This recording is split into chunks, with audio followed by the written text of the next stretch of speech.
మరో breaking news చూస్తున్నాం. ఏపీలో ఎన్నికల హడావిడి కొనసాగుతోంది. తాజాగా తెలుగుదేశం పార్టీ ప్రకటించిన మూడో జాబితాలో సీనియర్ నేతలకు చోటు దక్కలేదు.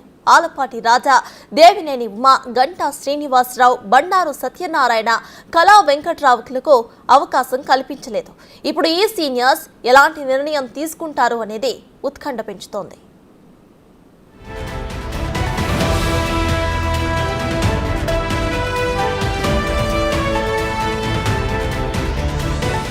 మైలవరం సీటుపై ఆశలు పెట్టుకున్న మాజీ మంత్రి దేవినేని ఉమాకు చంద్రబాబు షాక్ ఇచ్చారు. మైలవరం అభ్యర్థి కృష్ణప్రసాద్ అని ప్రకటించారు. నిన్న మైలవరంలో దేవినేని ఉమా ఎన్నికల ప్రచారం నిర్వహించారు. దీంతో ఆయన తీరుపై చంద్రబాబు ఆగ్రహం వ్యక్తం చేసినట్లు తెలుస్తోంది. పార్టీకి నష్టం చేసేలా వ్యవహరిస్తే కఠిన నిర్ణయాలు తీసుకోవాలని చంద్రబాబు డిసైడ్ అయినట్లు సమాచారం. ఇవాళ్లో రేపో చంద్రబాబుతో ఉమా భేటీ అయ్యే ఛాన్స్ ఉంది.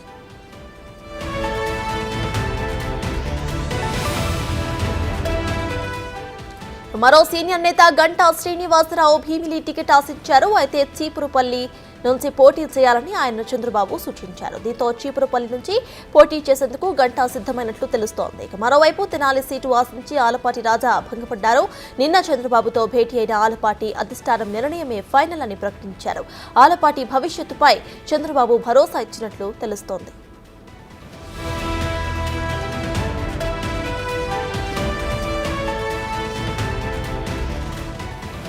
ఎచ్చర్ల నుంచి మాజీ మంత్రి కళా వెంకట్రావు సీట్ ఆశిస్తున్నారు. అయితే నిన్న ప్రకటించిన లిస్టులో ఆ స్థానానికి అభ్యర్థిని ప్రకటించలేదు. ఎచ్చర్ల నుంచి బీజేపీ అభ్యర్థి పోటీ చేసే అవకాశం ఉంది.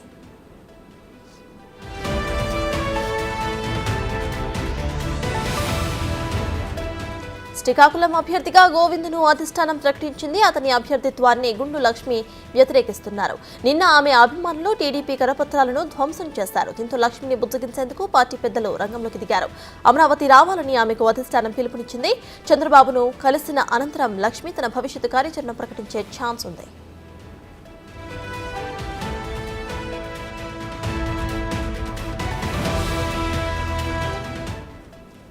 ఏపీలో అప్పుడే ఎన్నికల హీట్ అయితే కనిపిస్తోంది. టీడీపీలో ఆశావాహుల లిస్ట్ పెరుగుతూనే ఉంది. అయితే మల్లికార్జున మనం చూస్తే నిన్న టీడీపీ లిస్ట్ అయితే రిలీజ్ అయింది. టీడీపీ లిస్టులో సీనియర్ నేతలకు కాదని ఇటు వేరే వాళ్ళకి టికెట్స్ ఇవ్వడం అయితే ఆశావాహుల లిస్టును పెంచినట్టయింది. ఇక్కడ సీనియర్ నేతలు కూడా తిరుగుబాటు చేస్తున్నారు. సో దీన్ని ఎలా చూడొచ్చంటారు?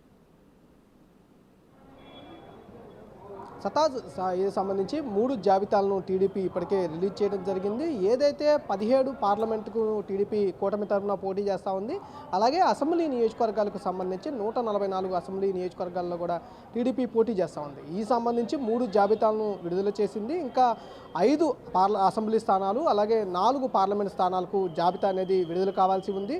అవి కొన్ని పొత్తుల్లో భాగంగా కూటమి సభ్యుల్లో పోటీ చేసే అవకాశాలు ఉన్న నేపథ్యంలో ఉన్న నియోజకవర్గాలను బేస్ చేసుకొని ఆ నియోజకవర్గాలు కూడా అభ్యర్థుల్ని ఖరారు చేసేందుకు టీడీపీ కసరత్తు చేస్తూ ఉంది. నిన్న రిలీజ్ చేసిన 3వ జాబితాకి సంబంధించి చూసుకుంటే కనుక మరోసారి సీనియర్లకు జాబితాలో చోటు దక్కలేదని చెప్పుకోవచ్చు. ఎందుకంటే మైలవరం ఉమ్మడి కృష్ణా జిల్లా వచ్చేసరికి మైలవరం నియోజకవర్గంలో దేవినేని ఉమామహేశ్వరరావు దాదాపుగా కూడా మాజీ మంత్రిగా పనిచేశారు. టీడీపీ సీనియర్ నేతగా కూడా ఉన్నారు. ఆయన మైలవరం టికెట్ ఆశించినప్పటికీ ఆయన సర్వేలు బేస్ చేసుకొని ఆయనకి కాకుండా సిట్టింగ్ ఎమ్మెల్యే వైసీపీ నుంచి వచ్చిన వసంత కృష్ణప్రసాద్కి ఇక్కడ ఎమ్మెల్యే అభ్యర్థిగా కూడా అవకాశం కల్పించారు. దీనిపై కూడా ఏదైతే దేవినేని ఉమామహేశ్వరరావు నిన్న సాయంత్రం కూడా ఒక మౌన ప్రదర్శనలాగా, అంటే బల ప్రదర్శన టైప్లోనే మౌన ప్రదర్శన ఒకటి నిర్వహించడం జరిగింది. అయితే అక్కడ కూడా కార్యకర్తలందరూ కూడా వసంత వద్దు, మా దేవినేని ఉమానే ముద్దు అంటూ కూడా నినాదాలు చేసుకుంటూ కూడా వాళ్ళు వెళ్ళడం జరిగింది. అయితే మౌనంగా ఉన్నారే తప్పితే దేవినేని ఉమామహేశ్వరరావు సీటుపై కూడా ఎక్కడ స్పందించిన దాఖలాలు కూడా లేవు. 2-3 రోజుల్లో కూడా అధినేత చంద్రబాబు నాయుడు దేవినేని ఉమామహేశ్వరని పిలిచి మాట్లాడే అవకాశం కూడా కనిపిస్తూ ఉంది. ఇదే సందర్భంలో కూడా గతంలో ఆయనతో పిలిచి మాట్లాడటం జరిగింది.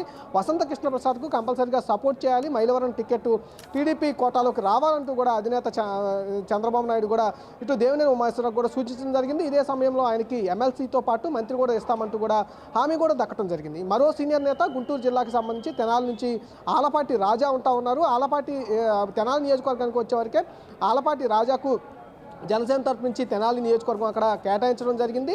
సంబంధించి ఆలపాటి రాజాకు అక్కడ టికెట్ లేకపోవడంతో మరికొన్ని నియోజకవర్గాలు ఆయన అధినేతకు సూచించడం జరిగింది.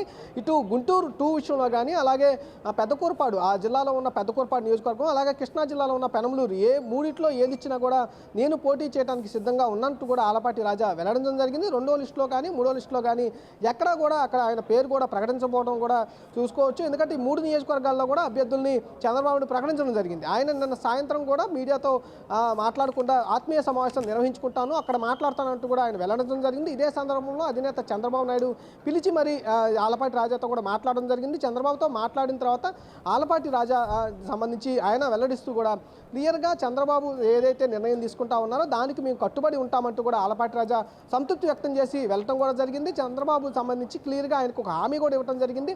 ఆలపాటి రాజా భవిష్యత్తు నేను చూసుకుంటానంటూ కూడా బాబు తనకు హామీ ఇచ్చినట్టుగా కూడా చెబుతున్నా ఉన్నారు. తర్వాత ఇంకొక నేత ఎవరైతే ఉన్నారో కళా వెంకట్రావును తీసుకుంటే ఆయన మాజీ మంత్రిగా కూడా ఉంటా ఉన్నారు, సీనియర్ నేత. అలాగే టీడీపీ రాష్ట్ర అధ్యక్షుడిగా కూడా ఆయన పనిచేశారు. ఇదే నియోజకవర్గంలో ఆయన ఎచ్చర్ల నియోజకవర్గ టికెట్ని ఆయన ఆశిస్తూ ఉన్నారు. అయితే కూటమి సందర్భంగా ఆయన బీజేపీకి అక్కడ ఎచ్చర్ల సీటు ఆశిస్తున్నది కూడా తెలుస్తూ ఉంది. అక్కడి నుంచి బీజేపీ అభ్యర్థి పోటీ చేసే అవకాశం ఉన్న నేపథ్యంలో ఆయనకి సంబంధించి కొంచెం టికెట్ కేటాయించే అవకాశం లేకపోవడం కూడా ఉంది. దీనికి సంబంధించి కళా వెంకట్రావును కూడా అధినేత చంద్రబాబు నాయుడు పిలిచి మాట్లాడటం కూడా జరిగింది. మాట్లాడిన తర్వాత కళా వెంకట్రావు నేను సంతృప్తి వ్యక్తం చేస్తూ ఉన్నాను, అధినేత ఏ నిర్ణయం తీసుకున్నా కంపల్సరీగా మేము సపోర్ట్ చేస్తాము, ఏ అభ్యర్థికైనా మేము గెలుపు కోసం కృషి చేస్తాము, కంపల్సరీగా కూటమి ప్రభుత్వం ఏర్పాటు చేస్తుందంటూ కూడా ఆయన సంతృప్తికరంగా వ్యక్తం చేస్తూ ఆయన ఇటు శ్రీకాకుళం కూడా వెళ్ళిపోవడం జరిగింది. ఇంకొక నేత గంటా శ్రీనివాసరావు, సీనియర్ నేత గంటా శ్రీనివాసరావు గారు ఉన్నారు. ఆయన కూడా మాజీ మంత్రిగా కొనసాగుతున్న పరిస్థితి ఉన్నాడు.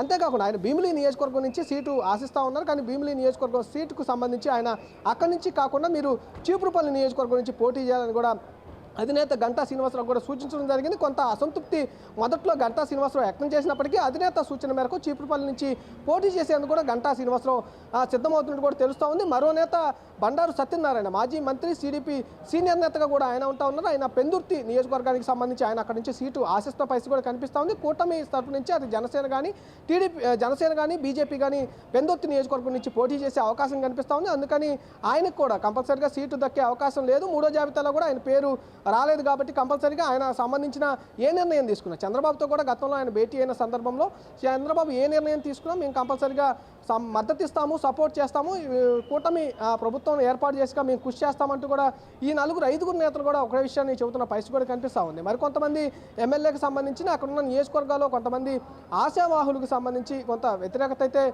వ్యక్తపరిచిన పరిస్థితి కూడా ఉంది. ఉదాహరణకు వైసీపీ నుంచి వచ్చిన ఎమ్మెల్యే ఎవరైతే ఉండవల్లి శ్రీదేవ తాడికొండ నుంచి వచ్చిందో ఆమె తాడికొండ కానీ బాపట్ల సంబంధించిన ఎంపీ స్థానం నుంచి కూడా ఆశించింది. అట్లాగే తిరువూరు నియోజకవర్గానికి సంబంధించి కూడా ఆమె ఆశించిన పరిస్థితి. కానీ ఆమెకు ఎక్కడ కూడా సర్వేల్లో కూడా అనుకూలత లేకపోవడం కూడా అధినేత దానికి సంబంధించి ఆమెకు ఎక్కడ కూడా టికెట్ కేటాయించలేని పరిస్థితి. ఆమె ట్విట్టర్ వేదికగా కూడా సంబంధించి ఆమె పోస్ట్ పెట్టడం జరిగింది. ఆమె అసంతృప్తి కూడా వ్యక్తం చేయడం జరిగింది. మరోసారి అంత ఏ సందర్భంలో కొన్ని నియోజకవర్గంలో కూడా అసంతృప్తులు కొన్ని రేగిన పరిస్థితి కూడా ఉంది.